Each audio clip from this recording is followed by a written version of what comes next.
तो दोस्तों स्वागत है आप सबका हमारे यूट्यूब चैनल में। तो जैसा कि आप लोग देख पा रहे हैं ये भैंस है और इस वीडियो में हम बात करेंगे कि इस बिज़नेस में कौन से ध्यान देने योग्य बातें हैं। हम अगर इस बिज़नेस को कर रहे हैं, भैंस पाल रहे हैं, तो हमें किन चीज़ों का विशेष ध्यान देना चाहिए। तो चलिए साथियों वीडियो को शुरू करते हैं। सबसे पहली जो चीज़ होती है ये होती है कि हम सभी को इसके जो है खाने का जो होता है, जो ये भैंस जो खाती हैं, भूसा हो गया और हरा चारा हो गया, इसका हम लोगों को पूरा प्रबंध करना पड़ता है। जैसे कि यही सबसे बड़ा टास्क होता है इसमें, यही सबसे बड़ा जो है आपको ध्यान देना होगा कि इसमें जो है अगर आपके पास रिसोर्स मतलब कि जो चीज़ें ये लोग खाती हैं अगर ये आपके पास है तो कहीं ना कहीं ये बिज़नेस जो है आप लोगों के लिए सफल होने वाला है। क्योंकि जैसा कि हम सभी ये जानते हैं कि जो दूध है, दूध के सेलिंग में कोई प्रॉब्लम नहीं होती है। आप डेयरी पे भी उसे बेच सकते हो और अगर आपके गांव में या कोई छोटे लोग हैं, दुकान है, कोई मार्केट है, वहाँ पे अगर आपको कस्टमर मिल जाते हैं बहुत आसानी से। साथ ही साथ अगर गांव है, गांव में भी आप जैसे जानते हैं कि ये रिटेलर जो होते हैं लोग जिसे आते हैं घर पे, अगर आपके पास कई भैंसें हैं, 2 3 4 हैं, तो वो लोग आते हैं दूध निकाल के ले जाते हैं।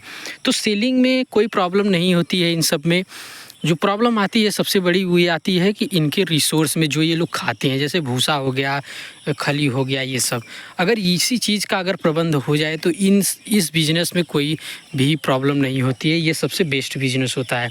तो सबसे अच्छा किसके लिए माना जाता है, ये जिसके पास खेत वगैरह है, खेत ज़्यादा है, तो उसका ये होता है कि उसने अपना चारा वगैरह सब छींट दिया कुछ जैसे इस तरह से हम देख पा रहे हैं आप लोग कि एक छोटा सा मैदान है जिसमें चरा रहे हैं। ऐसी कोई जगह है खाली जो पड़ा है, तो इस तरह से अगर कोई वो चराता है, उसके बाद अगर उसके पास खेत वगैरह है तो उसमें से चारा काट के ला के डाल रहा है, तो ये कहीं ना कहीं उसके लिए बहुत सफल बिजनेस माना जाता है ये। लेकिन उसके लिए बिल्कुल नहीं सफल माना जाएगा कि जिसके पास बहुत थोड़ा सा पशु को सिर्फ पालने के लिए ही जगह है और बाकी वो चारे को मंगाता है कहीं और से, तो उसके लिए बिजनेस सही नहीं होगा साथियों।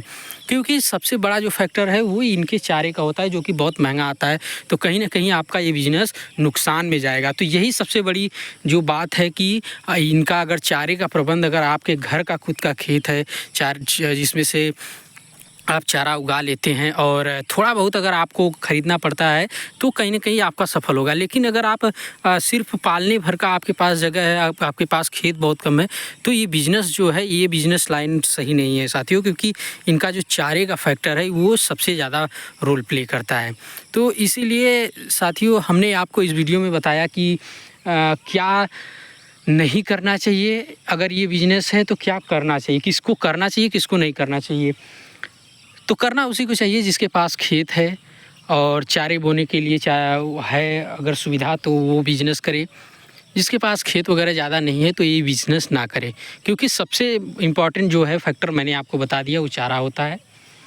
तो कुल मिलाकर अगर आपकी चारे खेत आपके पास ज़्यादा है तो उस हिसाब से आप पशु को पाल सकते हैं, लेकिन अगर कम है तो आप नहीं पाल सकते। तो जो कुछ भी कमी होगी इस वीडियो में साथियों आप लोग बताइएगा कमेंट करके, वीडियो को लाइक करिएगा, चैनल को सब्सक्राइब करिएगा। हम चाहे किसी दूसरे बिज़नेस पे, किसी दूसरे टॉपिक पे बात करेंगे साथियों। मैं इस चैनल में मैं आपको बता दूं कि थोड़ा सा नया हूं, अगर कोई भी गलती हुई होगी बोलने में या कुछ कमी होगी तो उसे माफ़ करिएगा और चैनल को आप सब्सक्राइब करके कमेंट भी करिएगा। धन्यवाद।